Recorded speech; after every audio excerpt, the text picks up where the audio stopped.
Halo Sobat Noba, PTTH Dunia Seribu Besar episode 117 sudah rilis nih. Tanpa banyak basa-basi, yuk langsung saja kita lanjutkan kisah serunya. Di episode sebelumnya, terungkap bahwa klan Xiao dahulu pernah sangat kuat namun dihancurkan oleh gabungan 7 dunia. Sehingga darah klan Xiao kini terancam. Sun Er bertekad mencari Xiaoyan meski berbahaya. Gereja yang didukung klan malaikat dan menguasai rahasia kebangkitan datang mencari Sun Er. Seorang putra cahaya dari gereja mengklaim menginginkan dirinya, tetapi Sun Er menolak. Saat ketegangan memuncak, kekuatan api emas Sun Er mengejutkan hadirin dan menunjukkan kedudukannya yang istimewa dalam klanku. Cude Tiandi mengangkatnya menjadi suciwan klan dan memerintahkan pencarian pemimpin klan yang hilang. Di suatu tempat yang diselimuti awan putih, berdiri megah deretan istana terapung. Bangunan-bangunan suci itu bercahaya putih murni, seolah menyatu sempurna dengan lapisan kabut yang menyerupai lautan awan. Pada jalan setapak yang terbentang dari batuan giok putih, dua sosok perlahan berjalan beriringan. Sosok pertama adalah seorang perempuan dengan dua pasang sayap putih bersinar. Tubuhnya dipenuhi aura suci, sementara di pinggangnya tergantung sebilah pedang berbulu putih. Jelas dia bertugas melindungi perempuan di sisinya. Perempuan yang berjalan di sampingnya mengenakan gaun ungu dengan wajah lembut yang membuat orang merasa hangat dan dekat. Namun di balik kelembutan itu, tampak 3 pasang sayap ungu bergetar perlahan di belakang punggungnya. Pengawal itu membungkuk hormat kepada sang perempuan bersayap ungu. Yang mulia ratu, kabar dari dunia bawah menyebutkan bahwa di benua Dodi telah lahir seorang putra cahaya. Keanehan pun terlihat di tempat ini. Semua makhluk yang hidup di sini memiliki kesamaan yang mencolok. Mereka semua memiliki sepasang sayap. Dan lebih jauh lagi, tidak seorang pun laki-laki terlihat di antara mereka. Hanya perempuan semata. Ratu yang disebut-sebut tadi adalah perempuan dengan 3 pasang sayap ungu, darah murni bangsawan malaikat. Dengan nada datar tanpa gejolak, dia menjawab, "Baik, aku sudah mengetahuinya." Namun dalam hatinya, ada bisikan lembut yang tak terucap. "Xiaoyan, apakah kau baik-baik saja?" Perempuan itu bukan lain adalah King Yuan, sosok yang dahulu pernah ditolong Xiaoyan saat pertama kali menginjakan kaki di benua Dodi. Kini, dia tumbuh menjadi sosok agung di negeri malaikat, bahkan menempati kedudukan ratu. Seiring waktu, King Yuan berkembang pesat. Senyum ramah di wajahnya, ditambah sorot ungu mata bangsawan dan tubuh yang memancarkan kematangan, menjadikan dirinya berbeda dari gadis lemah yang dahulu pernah dikenal Xiaoyan. Di negeri malaikat, kekuatan tertinggi masih berada di tangan para malaikat agung yang masing-masing hanya memiliki 3 pasang sayap putih. Sedangkan King Yuan dengan sayap ungunya membawa simbol darah kerajaan dan juga pertanda bahwa di masa depan King Yuan akan mampu menguasai teknik kebangkitan. Suatu kekuatan ilahi yang bahkan para puncak dunia akan tunduk menghormatinya. Karena itu, posisinya di negeri para malaikat setara dengan seorang ratu. Andai bukan karena kekuatannya yang belum matang, para malaikat agung mungkin telah menyerahkan seluruh otoritas negeri kepadanya. King Yuan menarik nafas, sebab dia menyadari bahwa mengatur seluruh negeri malaikat adalah beban yang amat berat. Tiba-tiba, dia menoleh kepada pengawalnya. "Keisha, apa yang engkau katakan tadi tentang benua Dodi?" Keisha menjawab dengan lembut. "Di benua Dodi, gereja telah melahirkan seorang putra cahaya. Dalam waktu dekat, Yang Mulia akan dimohonkan turun tangan memberikan berkat malaikat, agar dia dapat mewarisi sebagian kemampuan kita." Mata indah King Yuan berkilat penuh harapan, seolah sebuah nama muncul di benaknya. "Di benua Dodi, apakah namanya Xiaoyan?" Keisha menggeleng pelan, ragu sejenak sebelum menjawab. "Xiaoyan? Bukan, seingatku namanya." Namun sebelum dia menyelesaikan kalimatnya, King Yuan telah menyela dengan kecewa. "Bukan dia. Aku hanya ingin tahu bagaimana keadaannya sekarang. Saat itu, aku bahkan tidak sempat berterima kasih padanya dengan layak." Pandangan King Yuan mengarah jauh ke cakrawala. Matanya yang berwarna ungu menyiratkan kerinduan yang tidak bisa dia sembunyikan. Keisha menatapnya sambil tersenyum menggoda. Siapa Xiaoyan itu sehingga membuat putri kecil kita ini melamun? Wajah King Yuan seketika memerah. Dia buru-buru menampik. "Bukan begitu, kakak Keisha, jangan mengejek aku." Setelah ragu sesaat, dia pun berbisik, "Kakak Keisha, bolehkah aku turun ke dunia manusia? Meski hanya sebentar." Keisha terperanjat. Alisnya berkerut rapat. Turun ke dunia manusia? Mengapa tiba-tiba ingin ke sana? Bukankah di sini kamu hidup dengan baik? Nada suaranya berubah tegas ketika dia menambahkan, tidak mungkin. Kau adalah pewaris darah bangsawan malaikat. Sebelum memiliki kekuatan melindungi diri, kau tidak boleh turun. Namun King Yuan bersikeras, menatap penuh harap. Hanya sehari saja. Izinkan aku pergi 1 hari. Keisha menggeleng tegas. Tidak, kecuali kau berhasil menembus tingkatan dosian atau menumbuhkan 6 pasang sayap. Barulah hal itu dapat dipertimbangkan. King Yuan terdiam sejenak, lalu menghela nafas dan mengangguk. Baiklah, aku mengerti. Mari kita lanjutkan. Hari ini aku harus segera memusatkan diri dalam pelatihan. Dia melangkah ke arah pusat latihan malaikat, meninggalkan Keisha yang menatapnya sambil bergumam dalam hati. Xiaoyan, beruntung kau pernah menyelamatkan putri kecil ini. Sepertinya dia masih menyimpan sesuatu dalam hatinya untukmu. Namun, biarlah. Jika kelak dia tumbuh dan menguasai teknik kebangkitan, maka bahkan para penguasa 7 dunia pun akan menghormatinya. Sementara itu, dalam hati King Yuan sendiri bergema tekad kuat. Xiaoyan, tunggulah aku. Saat itu aku hanyalah gadis lemah yang memerlukan perlindunganmu. Namun pada pertemuan berikutnya, aku tidak akan lagi menjadi bebanmu. 10 hari berlalu dengan cepat. 9 hari sudah terlewati. Sisa 1 hari terakhir. Pelelangan agung yang diselenggarakan oleh keluarga Kekaisaran Xuanling, sebuah peristiwa besar yang bahkan di seluruh wilayah Xuan Santian dapat dianggap sebagai perayaan akbar pun akan segera dimulai. Di dalam sebuah kamar, Xiaoyan tengah duduk di sisi ranjang. Jemarinya dengan lembut memegang pergelangan tangan Mu Yingying. Tubuh gadis itu masih terbaring tenang, namun matanya tetap terpejam. Dari tubuh Xiaoyan mengalir keluar energi lembut, perlahan-lahan menelusuri luka-luka di tubuh Mu Yingying. Berbeda dengan dirinya, Xiaoyan telah pulih berkat ketangguhan tubuhnya yang ditempa oleh 23 api surgawi, ditambah dengan penggunaan obat pemulih tingkat tinggi. Dalam 9 hari, luka-lukanya pulih sepenuhnya. Kini, kekuatan Dodi bintang 4 puncak telah dikuasainya dengan mantap. Bahkan lebih kuat dibandingkan saat dia baru saja menembus tingkatan tersebut. Namun, meski lukanya telah pulih, Mu Yingying masih belum sadar. Tubuhnya seharusnya sudah baik-baik saja. Mengapa masih belum juga terbangun? Gumam Xiaoyan dengan raut serius. Saat ini, pintu kamar terbuka perlahan. Mu Feng melangkah masuk. Pandangannya segera tertuju pada Mu Yingying yang masih terbaring di atas ranjang. Bagaimana? Dia masih belum sadar? Tanyanya dengan nada cemas. Xiaoyan menggeleng. Wajahnya sedikit suram. Lukanya sudah pulih. Namun entah mengapa dia tetap tidak juga bangun. Mu Feng mengerutkan kening. Kemudian menatap Xiaoyan penuh rasa ingin tahu. Ngomong-ngomong, Xiaoyan, aku belum sempat bertanya. Apa yang sebenarnya kalian hadapi di dalam sana? Dengan kekuatan seorang Dodi bintang 4 puncak dan Dodi bintang 5 tingkat menengah, seharusnya kalian tidak mungkin sampai dalam kondisi sebegitu parah. Xiaoyan menarik nafas dalam-dalam, lalu menjawab, kami mengalami penyergapan dari para penegak persembahan keluarga Kekaisaran Xuanling. Salah satunya bahkan memiliki kekuatan Dodi bintang 8 tingkat puncak. Ucapan itu mengejutkan Mu Feng hingga matanya membelalak. Seorang Dodi bintang 8 puncak. Kekuatan sebesar itu sudah dapat dibandingkan dengan Mu Sushi, salah seorang tetua terkuat di istana manusia. Namun, Xiaoyan masih bisa meloloskan diri dari pengepungan semacam itu. Betapa menakutkan. Keluarga Kekaisaran Xuanling berani melakukan hal semacam ini di dalam wilayah mereka sendiri. Tidak heran pula jika Zulau begitu murka. Dalam hati, Mu Feng juga menyadari bahwa mulai sekarang dia harus lebih berhati-hati terhadap keluarga kerajaan Xuanling. Tiba-tiba, di atas ranjang, jari-jari Mu Yingying yang halus bergetar. Tubuhnya menggigil. Lalu dia mendadak tersentak bangun dengan suara penuh kejutan. Xiaoyan, kedua matanya terbuka.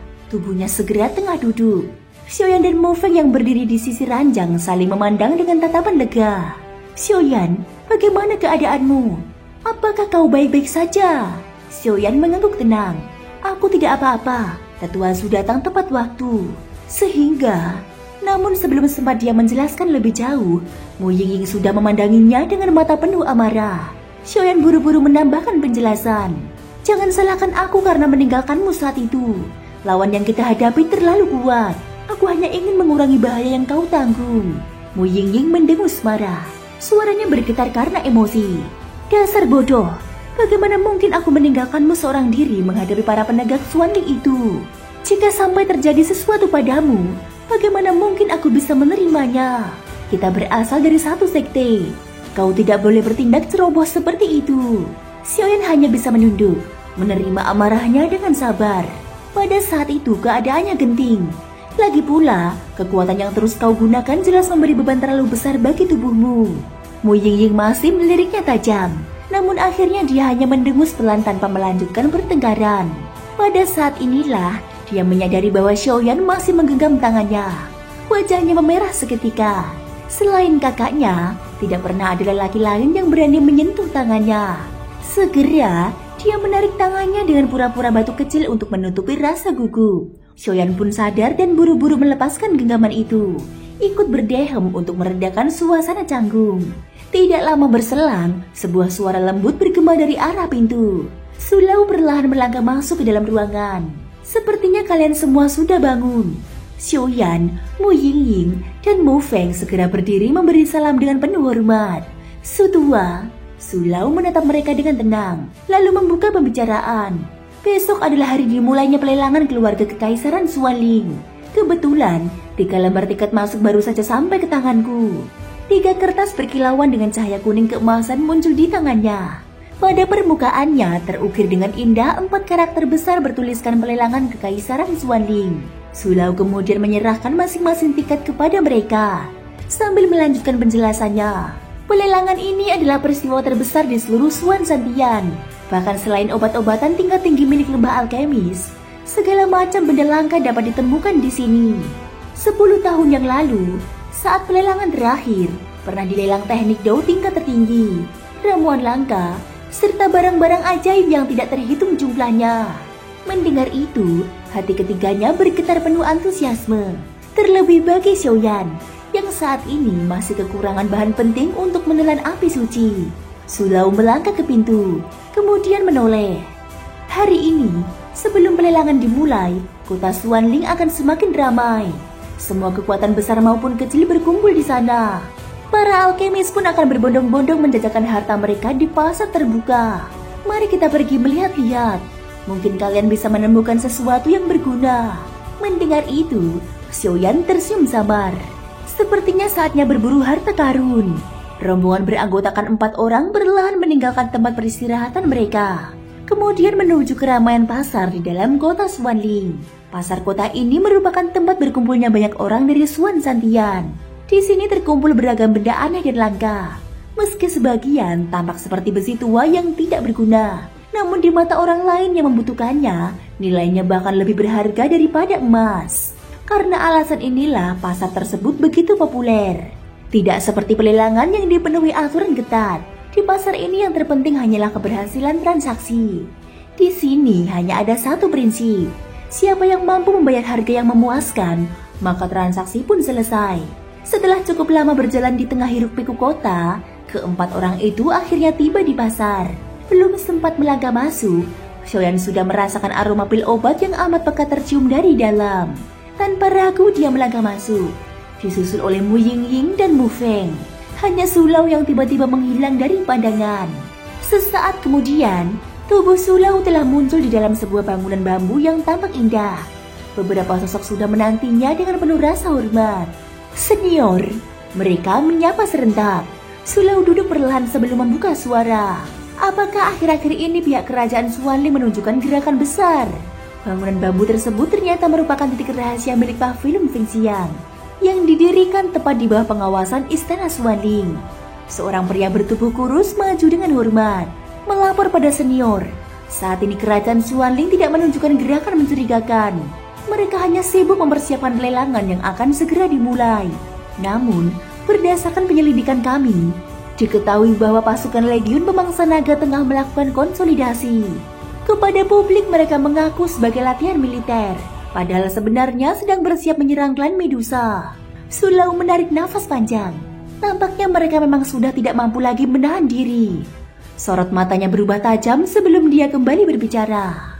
Sampaikan perintahku. Panggil Xiaoyi dan Ludi dari Istana Manusia untuk datang kemari. Setelah pelelangan berakhir, Aku sendiri yang akan memimpin 5 orang menuju wilayah klan Medusa. Alasan kita adalah melatih pengalaman. Namun tujuan sebenarnya adalah menggagalkan rencana keluarga kerajaan Xuanling. Pria kurus itu dengan hormat menjawab. Dimengerti senior. Dia lalu berbalik hendak pergi. Namun langkahnya terhenti ketika suara Zulau kembali terdengar. Tunggu, cari tahu pula siapa sosok persembahan dari kolam kekaisaran Xuanling yang berani menghadang muridku. Pria kurus itu mengangguk singkat sebelum menghilang. Ruangan kembali sunyi, menyisakan Zulau seorang diri. Dengan tatapan tajam yang menembus arah pusat kota, dia bergumam. Kerajaan Xuanling, apa yang sebenarnya kalian rencanakan? Sementara itu, di sisi lain pasar, Xiaoyan bersama rekan-rekannya telah memasuki area utama. Pandangannya langsung tertuju pada tumpukan bahan obat yang luar biasa melimpah. Banyak sekali ramuan langka, jamur roh 9 hati, bunga teratai salju Tianshan. Satu persatu nama tanaman obat terkenal disebut dari mulutnya. Di hadapan mereka terbentang panorama pasar obat yang menakjubkan. Barang-barang yang diperdagangkan di sini mencakup segalanya, mulai dari harta karun alam hingga pil obat yang langka. Xiaoyan menatap sekeliling dengan penuh minat. Jadi inilah pusat perdagangan kota Xuanling. Di depan mereka tampak 2 aksara besar yang terpampang jelas. Pasar obat. Suasana begitu ramai. Setiap pedagang menempati lapaknya masing-masing. Suara teriakan penjual pun menggema tanpa henti. Xiaoyan dan 2 rekannya menyusuri keramaian tersebut, lalu perlahan menghilang dari pandangan. Tidak jauh dari situ, di sebuah kedai teh, beberapa sosok berjubah hitam duduk dengan tenang. Mereka adalah anggota organisasi Solomon. Sejak awal, semua gerak-gerik Xiaoyan tidak luput dari pengamatan mereka. Salah satu dari mereka berkata dengan suara dalam, "Apakah Zulau berada di sini?" Sosok tinggi di sampingnya menjawab singkat, "Iya." Sosok ketiga yang juga berbadan besar kemudian bertanya, "Kapan kita akan bertindak?" Sosok kecil bertubuh kurus di tengah mereka bergumam dingin, "Tidak sekarang. Setelah penyergapan istana gagal, kita tidak bisa gegabah. Tunggu sampai pelelangan berakhir dan mereka meninggalkan wilayah kerajaan Xuanling. Barulah kita bertindak." Kedua pria besar itu mengaku serentak. "Dimengerti, Tuan." Sosok kecil itu memandang tajam ke arah pasar. "Zulau, kali ini mari kita lihat kemana engkau bisa melarikan diri." Tidak jauh dari sana, ruang bergetar secara aneh. Lalu muncul seorang pria dari aula api penyucian. Seluruh tubuhnya dipenuhi simbol-simbol aneh yang berkilau. Organisasi Solomon. Tampaknya mereka memiliki hubungan dengan dunia arwah. Namun mengapa jejaknya justru menghilang di sini? Setelah termenung sesaat, dia menggeleng. "Lupakan, lebih baik aku segera kembali dan melapor pada Tuan Sekte." Tubuhnya telah lenyap tanpa meninggalkan jejak, seolah tidak pernah ada. Di sisi lain, seorang pria tua mengenakan jubah alkemis berjalan menuju ruang tamu kehormatan istana. Pada jubahnya terpahat lambang perak berhiaskan 4 garis, menandakan statusnya sebagai alkemis tingkat tinggi. Dari simbol tersebut, jelas bahwa dia adalah seorang alkemis tingkat 2 Ranah Kaisar. Sebuah posisi yang bahkan membuat banyak dao di bintang 4 tergila-gila untuk mendekat. Orang-orang di sekitar segera berbisik dengan nada kaget. "Itu alkemis dari Lembah Pil." Bahkan seorang alkemis tingkat 2 Ranah Kaisar pun datang. Tampaknya barang-barang dalam pelelangan kali ini sungguh tidak bisa diremehkan. Di samping pria tua itu, berdiri seorang gadis muda dengan penampilan indah. Pada jubahnya terpampang lambang perak 3 garis, menandakan statusnya sebagai alkemis tingkat 1 Ranah Kaisar. Dia menatap penuh harap. "Paman Guru, semoga dalam pelelangan ini ada benda yang kita butuhkan." Thank you guys sudah mendengarkan ceritaku di episode kali ini sampai akhir. Ikutin terus kelanjutan episode berikutnya ya. Semoga hari kalian menyenangkan. Sampai jumpa dan bye-bye.